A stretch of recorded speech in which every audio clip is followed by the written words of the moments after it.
Prime Minister Mark Carney has signed Canada onto a Ukrainian security pact if the war with Russia can be stopped. Over 24 Ukrainian allies have agreed to secure Ukraine against future Russian invasions. Speaking ahead of the peace summit in Paris, the Prime Minister was cagey about Canada's contribution, but underlined Canada has already agreed to expand its armed forces. Do we have the bench strength, to use your term?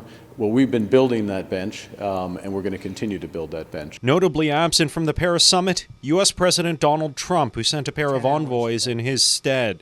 The U.S. president has been clear he has no interest in committing more American military resources to Ukraine. It really doesn't want to have a whole lot to do with these guarantees other than what no one else but the U.S. can do, which might be some of the intelligence, surveillance, reconnaissance capabilities from space, for instance, and so forth. But really, a lot of that heavy lifting has to come by European allies and key partners such as Canada. Russian President Vladimir Putin has expressed no interest in a negotiated settlement that does not heavily favor Russia. Despite that, the Prime Minister seemed optimistic about the possibility of an end to the war.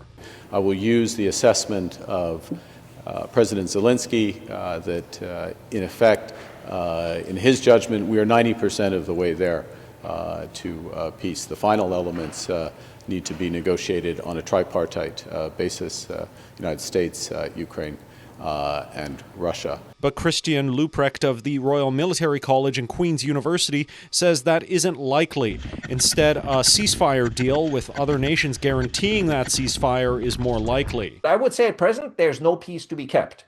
So we are trying to stop people from shooting at each other.